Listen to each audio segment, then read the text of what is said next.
अस्सलाम वालेकुम व्यूअर्स, मेरा नाम हाफिज़ मोहम्मद उमर फ़ारूक है और मैं आपके साथ मौजूद हूँ 9th क्लास के नेक्स्ट लेक्चर के अंदर, जिसका नाम है how to write a chemical formula. तो सबसे पहले हम हेडिंग दे लेते हैं, how to write a chemical formula.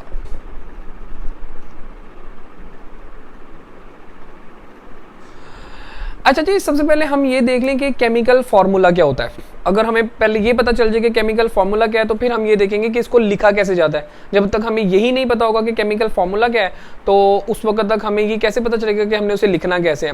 तो सबसे पहली बात हम देखते हैं कि जैसे कि आप लोगों ने एक आर्टिकल पढ़ा था सिम्बल्स का, तो सिंबल का आर्टिकल अगर आपको नहीं याद तो मैं आपको यहाँ पे लिंक उसका दे दूंगा, आप उसको जाके वहाँ पे क्लिक करके देख लीजिएगा। सिंबल्स के अंदर हमने ये बात की थी कि आज तक पीरियोडिक टेबल में तकरीबन 118 एलिमेंट्स डिस्कवर हो चुके हैं और उन 118 एलिमेंट्स को रिप्रेजेंट करने के लिए सिंबल्स इस्तेमाल किए जाते हैं। यानी हर एलिमेंट का एक स्पेसिफिक सिंबल होता है। जैसे हमारे पास सोडियम है तो उसके लिए Na सिंबल इस्तेमाल किया जाता है, इसी तरह मैग्नीशियम है तो Mg सिंबल इस्तेमाल किया जाता है, हाइड्रोजन है तो H सिंबल इस्तेमाल किया जाता है। तो हर एलिमेंट का एक मखसूस सिंबल होता है जो कि उस एलिमेंट की नुमाइंदगी कर रहा होता है। इसी तरह अगर हमारे पास कोई कंपाउंड आता है तो कंपाउंड के अंदर एक से ज्यादा एलिमेंट है। कंपाउंड क्या होता है, अगर आप उसको देखना चाहते हैं तो यहाँ पे मैं आपको कार्ड शेयर कर दूंगा, आप उसको जाके भी वहां से देख सकते हैं। मैं आपको डिस्क्रिप्शन के अंदर भी लिंक दे दूंगा, आप कंपाउंड का आर्टिकल वहां पे जाके देख सकते हैं। तो कंपाउंड के आर्टिकल के अंदर हमने ये देखा था कि कंपाउंड एक से ज्यादा एलिमेंट से मिलकर बना होता है। तो हर एलिमेंट का अगर अलग अलग सिंबल है तो एक से ज्यादा एलिमेंट्स के मिलने से जो कंपाउंड बनता है, इसका मतलब है उसके अंदर एक से ज्यादा एलिमेंट्स के सिंबल इन्वॉल्व होंगे। तो अगर एक से ज्यादा एलिमेंट के सिंबल इन्वॉल्व हैं तो उनको रिप्रेजेंट करने के लिए जो है वो 2 एलिमेंट्स या 3 एलिमेंट्स, जितने भी एलिमेंट्स हैं उन सब के सिंबल्स को लिखना पड़ेगा। तो वो सिंबल्स को मिला के लिखने से जो फार्मूला बनता है उस फार्मूले को बोलते हैं केमिकल फार्मूला। जस्ट आपको मैं बड़ी सिंपल सी एग्जांपल देता हूं कि जैसे आप लोगों ने पढ़ा होगा sodium chloride, NaCl। Sodium chloride एक कंपाउंड है और इस कंपाउंड का ये जो NaCl है ये केमिकल फार्मूला है। ये जो यहाँ पे लिखा है केमिकल फार्मूला क्या रिप्रेजेंट कर रहा है, ये हमें बता रहा है कि किसी भी कंपाउंड के अंदर कौन कौन से एलिमेंट्स हैं। इसी तरह जैसे आप लोगों को पता है वाटर है, तो वाटर का केमिकल फार्मूला क्या होता है, H2O। आप लोगों को बड़े अच्छे तरीके से पता है। तो H2O जो है वो वाटर को रिप्रेजेंट कर रहा है। तो वाटर को रिप्रेजेंट करने के लिए जो H2O इस्तेमाल हो रहा है वो उसका केमिकल फार्मूला है। अच्छा, इसी तरह अब हम देखते हैं कि अगर आप कंपाउंड का केमिकल फार्मूला लिखना चाहते हैं तो आपको किन किन चीज़ों को अंडर कंसिडरेशन रखना पड़ेगा। उन चीज़ों को मद्देनजर रखते हुए आप बहुत आसानी से किसी भी कंपाउंड का केमिकल फार्मूला लिख सकते हैं। चलें स्टार्ट करते हैं। लेट्स सपोज पहला रूल, यानी कुछ रूल्स हैं जो हमने फॉलो करने हैं। पहला रूल हमें ये कहता है कि जब भी आप केमिकल फार्मूला लिखने लगे तो आपने एलिमेंट्स के सिंबल को साइड बाय साइड लिखना है। यानी लेट्स सपोज अगर मेरे पास एक एलिमेंट का सिंबल है A, दूसरे एलिमेंट का सिंबल है B, तो मैं इनको साइड बाय साइड लिखूंगा, ऊपर नीचे नहीं लिख सकता, ये तरीका गलत है। तो A और B, अगर 2 एलिमेंट A और B मैं इसलिए लिख रहा हूं कि ये जनरलाइज कर रहा हूं। जब आप आगे जाके एग्जांपल लेंगे तो हम जब जिस कंपाउंड की एग्जांपल लेंगे उस हवाले से उनके सिंबल्स लिख लेंगे। लेकिन अभी फिलहाल समझने के लिए समझ लें कि A एक एलिमेंट का सिंबल है, B दूसरे एलिमेंट का सिंबल है, तो इन एलिमेंट्स के सिंबल को साइड बाय साइड लिखना है। अब लेट्स सपोज हमारे पास कोई आयोनिक कंपाउंड है, तो आयोनिक कंपाउंड के बारे में हमने ये देखा था कि आयोनिक कंपाउंड आयंस के मिलने से बना होता है। यानी आयंस के मिलने से एक पॉजिटिव आयन होता है, एक नेगेटिव आयन होता है। पॉजिटिव आयन जो इलेक्ट्रॉन लूज करने से बनता है जिसको कैटायन भी बोलते हैं, और नेगेटिव आयन जो कि इलेक्ट्रॉन गेन करने से बनता है जिसको नेगेटिव आयन या एनायन भी बोलते हैं। तो वो कहते हैं कि जब आप एलिमेंट्स के सिंबल को साइड बाय साइड लिखेंगे, आयोनिक कंपाउंड है तो उसके अंदर दोनों एलिमेंट्स जो है वो आयंस की फॉर्म में होते हैं, तो वो कहते हैं पॉजिटिव आयन पहले लिखना है और नेगेटिव आयन बाद में लिखना है। यानी लेट्स सपोज आप कह लें कि ये कैटायन था, ये एनायन था, तो कैटायन को पहले लिखना है और एनायन को बाद में लिखना है। ये रूल हमें कहता है। उसके बाद अगली चीज वो कहते हैं कि जब भी आप एलिमेंट्स को लिख रहे हैं उनके सिंबल्स को, तो उन एलिमेंट्स के सिंबल्स के ऊपर आपने उसकी वैलेंसी लिखनी है। अब किस जगह पे, मैं आपको थोड़ा सा एक चीज और बता दूं कि लेट्स सपोज मेरे पास एक एलिमेंट है A, इसके ना कुछ कॉर्नर्स हैं, एक ये कॉर्नर बन रहा है, एक ये कॉर्नर बन रहा है, एक ये कॉर्नर बन रहा है और एक ये कॉर्नर बन रहा है।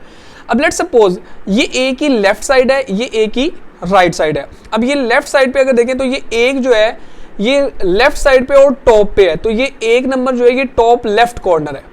ये जो 2 नंबर है ये राइट पे है और टॉप पे है, तो टॉप राइट कॉर्नर है। और ये अगर आप 3 देखते हैं तो ये लेफ्ट लोअर कॉर्नर है, यानी लोअर लेफ्ट कॉर्नर है। और अगर आप ये 4 देखते हैं तो ये लोअर राइट कॉर्नर है। तो वो कहते हैं जो आपने ये मैंने इसलिए लिखा है कि आपको समझ आ जाए जो वर्ड वहां पे रिप्रेजेंट किया हुआ है। वो कहते हैं एलिमेंट्स के सिंबल्स के ऊपर आपने जो वैलेंसी लिखनी है वो टॉप राइट कॉर्नर के ऊपर लिखनी है। टॉप राइट कॉर्नर इसमें कौन सा बन रहा है, अब देखिए राइट साइड वो है और टॉप ऊपर वाली है, तो 2 नंबर जो है वो टॉप राइट कॉर्नर पे आ रहा है। तो जब भी आपने एलिमेंट की वैलेंसी लिखनी है वो टॉप राइट कॉर्नर पे लिखनी है। यानी लेट सपोज ए की वैलेंसी 2 है तो मैं यहाँ पे लिखूंगा 2, और बी की वैलेंसी 3 है तो मैं यहाँ पे लिख दूंगा 3। तो ये इस तरह हमारे पास आएगा। जब भी किसी एलिमेंट की आपने वैलेंसी लिखनी है तो वो उसके टॉप राइट कॉर्नर पे लिखनी है। यानी ये मैंने यहाँ पे इसको 2 रिप्रेजेंट किया था, इसकी वैलेंसी 3 रिप्रेजेंट की थी, तो इस तरह लिखा जाएगा।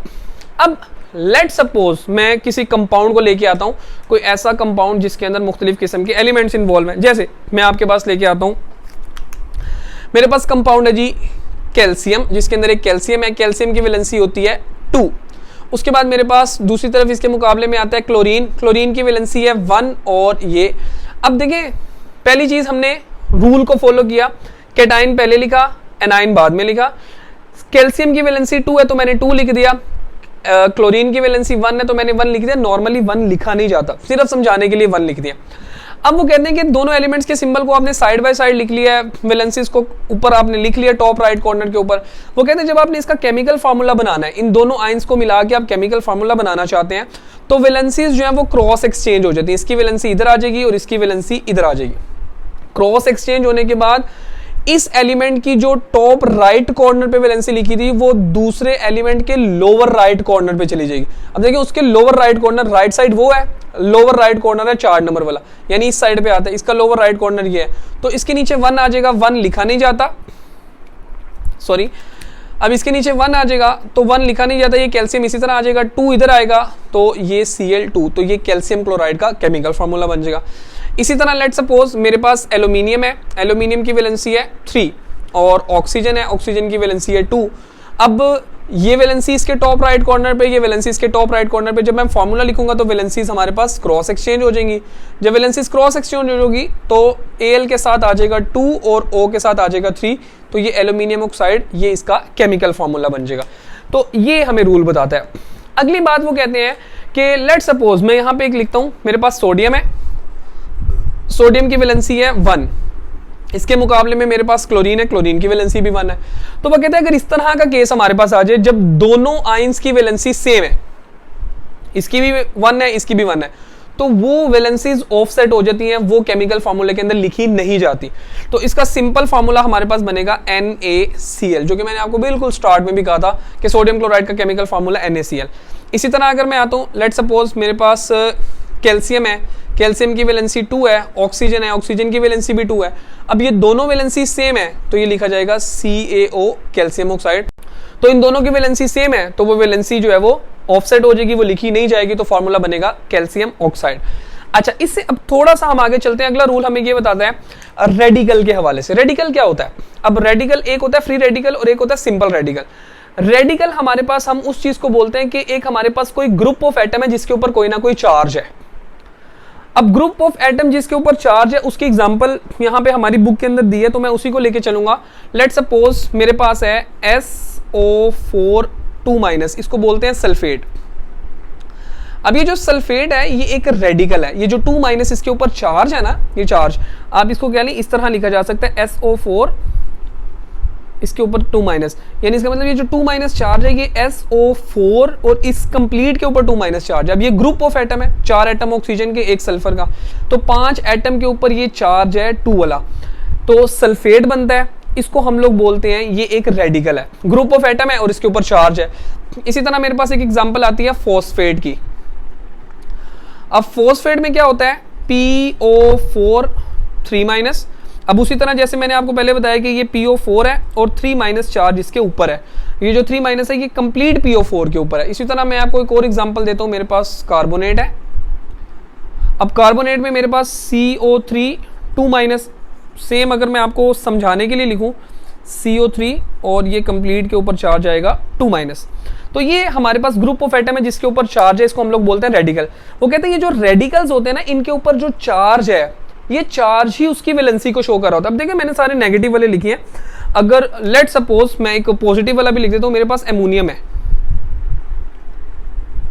अब मेरे पास एक एमोनियम है NH4 पॉजिटिव, तो ये भी समझ लें कि ये जो NH4 है इस कंप्लीट के ऊपर +1 चार्ज है, तो ये एमोनियम आयन है। तो इस तरह हमारे पास बहुत सारे ग्रुप ऑफ एटम्स आते हैं जिनके ऊपर कोई ना कोई चार्ज है, तो इस चार्ज की वजह से हम इसको बोलते हैं रेडिकल।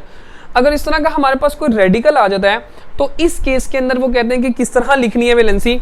अब चले एग्जांपल लेते हैं, मेरे पास है जी कैल्शियम, कैल्शियम की वैलेंसी है 2 और इसके मुकाबले में मेरे पास आ जाता है फॉस्फेट PO4 3-। अब कैल्शियम की वैलेंसी 2 है, फॉस्फेट की वैलेंसी 3 है, वो जो ग्रुप ऑफ एटम के ऊपर चार्ज है वही उसकी वैलेंसी है। ये 3 इसके नीचे आ जाएगा, ये 2 इसके नीचे जाएगा, तो ये लिखा जाएगा Ca3। अब ये जो PO4 कंप्लीट के ऊपर 3- चार्ज था ना, तो अब ये जो 2 इसके नीचे आएगा वो भी कंप्लीट के नीचे आएगा, तो PO4 2 कैल्शियम फॉस्फेट। अब जरा एक बात याद रखें, ये जो PO4 को मैंने ब्रैकेट में लिखा है ना, हमारी बुक के अंदर एक वर्ड इंडिकेट किया हुआ है कि ये जो नेगेटिव रेडिकल है जो कि ग्रुप ऑफ एटम हमारे पास आया हुआ है उसको पैरेंथेसिस के अंदर लिखते हैं।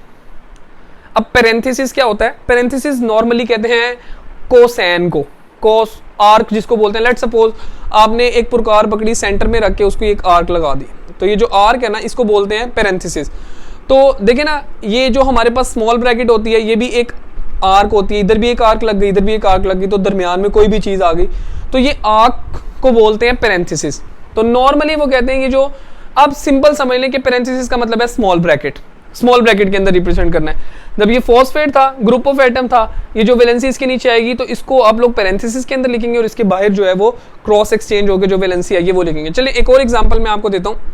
लेट सपोज मेरे पास एल्यूमिनियम है, इसकी वैलेंसी है 3 और मेरे पास इसके मुकाबले में सल्फेट है, इसकी वैलेंसी है 2।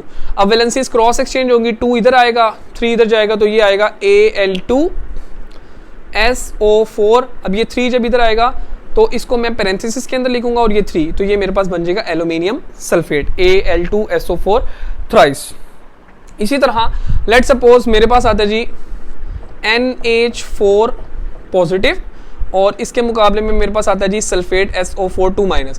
वैलेंसी क्रॉस एक्सचेंज होंगी, ये इधर आएगा ये इधर आएगा, तो ये लिखा जाएगा NH4, ये हो जाएगा ट्वाइस और ये मेरे पास आ जाएगा सल्फेट SO4, एमोनियम सल्फेट बन जाता है। तो इस तरह हम बहुत सारी एग्जांपल हमारे पास आती हैं जो कि पैरेंथेसिस के अंदर। इसी तरह मैं आपको एक और एग्जांपल दे देता हूँ। कैल्शियम है, कैल्शियम के ऊपर 2 पॉजिटिव चार्ज है, यानी इसकी वैलेंसी 2 है। कार्बोनेट है CO3, इसके ऊपर 2 चार्ज है। अब देखिए अब तरीका क्या होगा। अभी हमने ऊपर एक रूल देखा था कि अगर 2 एलिमेंट जो कि साइड बाय साइड लिखे उनकी वैलेंसी सेम है, इसकी वैलेंसी 2 है और ये कार्बोनेट जो है इस रेडिकल की वैलेंसी भी 2 है, तो दोनों की वैलेंसीज अगर सेम है तो ये ऑफसेट हो जाएगी, लिखी नहीं जाएगी, तो फॉर्मूला होगा CaCO3 कैल्शियम कार्बोनेट। इसी तरह मेरे पास अगर एक और एग्जांपल आती है Al, इसकी वैलेंसी 3 है, इसके मुकाबले में फॉस्फेट आता है PO4, इसकी वैलेंसी भी 3 है, तो दोनों की वैलेंसी सेम है, तो ये कैंसिल हो जाएगी, ऑफसेट हो जाएगी और ये लिखी नहीं जाएगी एल्यूमिनियम फॉस्फेट AlPO4। तो ये कंप्लीट एक आर्टिकल था जिसके अंदर हमने ये देखा कि किस तरह आप केमिकल फार्मूला लिख सकते हैं। केमिकल फार्मूला लिखने के कुछ रूल्स बताए हुए हैं, इन रूल्स को फॉलो करके आप इजीली कंपाउंड का केमिकल फार्मूला लिख सकते हैं। मुझे उम्मीद है कि आज का आर्टिकल आपको बहुत अच्छे तरीके से समझ आया होगा। अगर आपको इसके अंदर कोई कन्फ्यूजन है तो आप कमेंट सेक्शन के अंदर जाके पूछ सकते हैं। आपसे मुलाकात होगी इंशाल्लाह नेक्स्ट वीडियो के अंदर। तब तक अपना बहुत सारा ख्याल रखिएगा। अल्लाह हाफिज़।